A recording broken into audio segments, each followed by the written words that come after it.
executive fiat decree that we need to be mandated to get vaccines, that we have to become second-class citizens in our own country and show papers to enter a restaurant, a bar, or any type of venue. It's disgusting, it's despicable, it's un-American. We're fighting against that.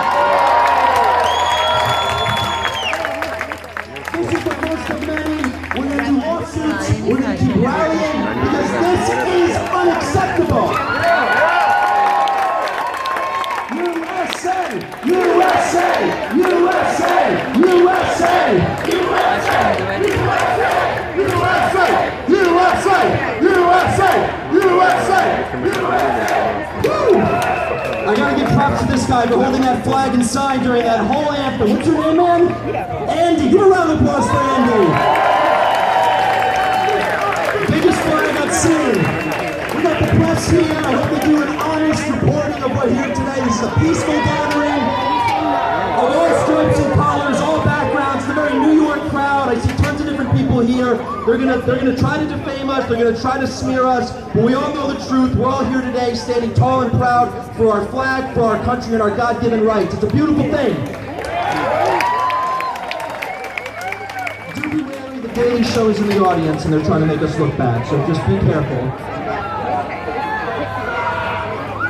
We have a great lineup of speakers here today from across the spectrum. We got candidates, we got doctors, we got local officials, we got local grassroots organizers from across the tri-state area. It's going to be a beautiful gathering. We have water, we have everything if you need it. Please talk to me. I'm up here somewhere sweating, so you'll be able to find me. But I want to introduce our first speaker this afternoon. He's a good friend of mine. He's running a fantastic campaign to be the next mayor of New York City. We hope he gives an eviction notice. We hope he gives an eviction notice to that communist Sandista supporting buffoon in the mansion behind us. I want everyone to give a warm New York welcome to my Goomba Chief, my friend, the next mayor of New York City, Mr. Curtis Sliwa.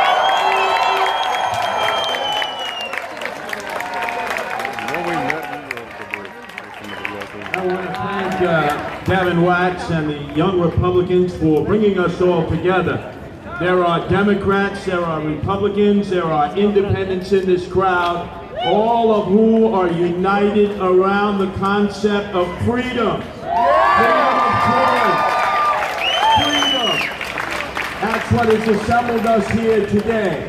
And Gavin, I'm glad you brought up Gracie Mansion, because as you know, I not only need to be there to save our city and to let people have individual rights and freedom and not the boot crushing the life out of our economic system, your ability to raise your families, your ability to choose. But as you know, I need it as a sanctuary for all the dogs and cats that we kill in the shelters in New York City, because we're going to have no-kill shelters. But I also represent unions that are here today. Unions for choice. Many of you may not be aware, I'm a member of SAG-AFTRA. I've been a member of SAG-AFTRA proudly for 30 years for broadcasting on WABC and talk radio. And what has happened now is that the unions have been told, doesn't matter if they represent municipal unions, doesn't matter if they represent county or state unions, or federal workers, or in the private sector. They have been told that as of now, especially with Comrade Bill de Blasio, the part-time mayor of the dope from Park Slope, imposing the first mandate in America as of tomorrow, with no explanations of how he's going to enforce it. He claims, wait till September 13th. Notice, ironically, once school is supposed to be back into session, although we begin to wonder, the unions have been told that if your membership has a vaccine, they'll be able to work. If they don't have a vaccine, either because their religious persuasion deems that they not have a vaccine, or their medical condition deems that they not have a vaccine, or as Americans of choice, they're not sure of the vaccine because it's not even FDA approved. Instead, they'll be swabbed once a week.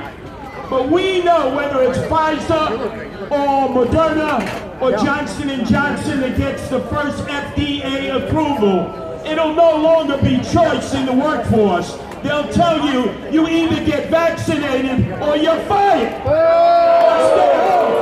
Don't show up at work. And who does that hurt? All the working class men and women who've been forced out of their jobs during the pandemic, but especially people of color, black people, Hispanic people who have a lower vaccination rate. I think we all can agree here. We'd like to see people vaccinated if they want to get vaccinated. Make it available. We want to pass herd immunity at 70%. We're well on our way to getting 80% of our citizens vaccinated. And the city is offering $100 and all kinds of tchotchkes. The private sector is offering $1,000 or more. There are no needs for these mandates. The mandates are specifically meant to keep people like de Blasio in power, the city council in power, so that they can dictate what we do in our lives and also for our children. And let me finish on this note. We know that finally we've been told public school will be back in session. After a year and a half of destroying the academic life of our children, forcing them to stay at home because they told us it wasn't safe in the classroom for the teachers and the children. Although to their credit, the parochial schools and religious schools proved them wrong. They proved them wrong. And now we hear that there are rumblings that maybe there won't be in-school training. Maybe you don't have to be virtual. Maybe people will have to be at home. That's not what we were promised. We were promised if you take the vaccine, de Blasio said it, you won't have to wear masks. Remember that? They promised that. The president promised it. Fauci promised it. They've gone back on their promise. Why should we trust them with anything else that they say? So I suggest to all of you, we put aside our political differences. Republicans, conservatives, Democrats, liberals, progressives, independents, and join together in solidarity. Because we are on this side of the we trust the people, not the politicians. We trust the people, not the politicians. We trust the people, not the politicians. Thank you very much.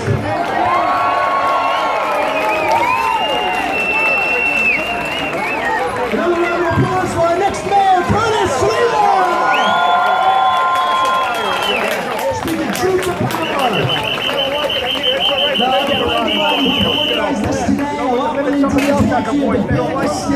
Get the sound equipment. This is the most shoestring budget protest out there. But without his help, it would have been possible. He's going to give a quick announcement. My good friend from Queens, Stefano Forte.